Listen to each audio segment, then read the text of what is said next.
Gente, então eu vou fazer esse vídeo trolando a minha amiga. Eu ia fazer esse vídeo que eu tava trolando a Stephanie, minha outra amiga.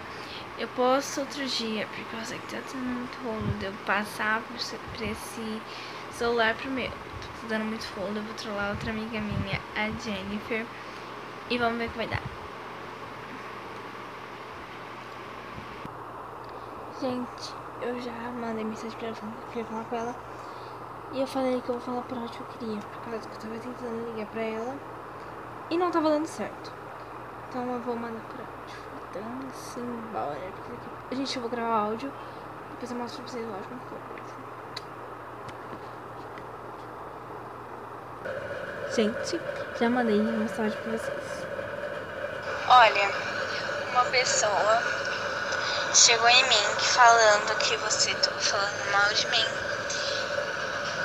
E tava me chamando de falsa, falando que eu não era amiga, que eu tinha falado mal de você, que você não era amiga de verdade, essas coisas assim. Gente, olha, eu vou mostrar a foto dela pra vocês. Cara, ela é muito legal.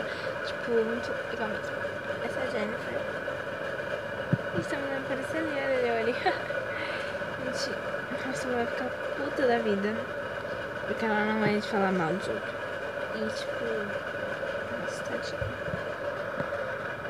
Gente, olha que ela me respondeu. Olha, eu mandei e falei pra ela me responder.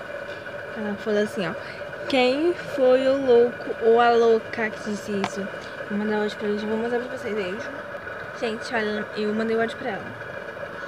Olha, eu não trabalho com nomes, você sabe disso muito bem. Às vezes eu caguei na sala, mas eu não trabalho com nomes, você sabe disso muito bem. Mas eu posso falar, me disseram isso e eu tô te perguntando, quero a minha resposta. Vamos lá ver se ela vai me responder, gente, porque... Gente, ela disse que não trabalhava com nomes.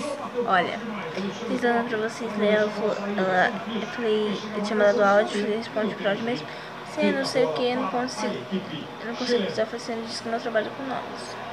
Vamos ver se ela me responde. Gente, ela falou assim, ó: essa pessoa disse que eu a chamei de falsa. Eu falei, sim. Gente, ela me deu a resposta dela e eu quase matei ela do coração. Ó, gente, ela falou. Falei, dá um oi pro YouTube. Ela falou, oi. Tchau, tá.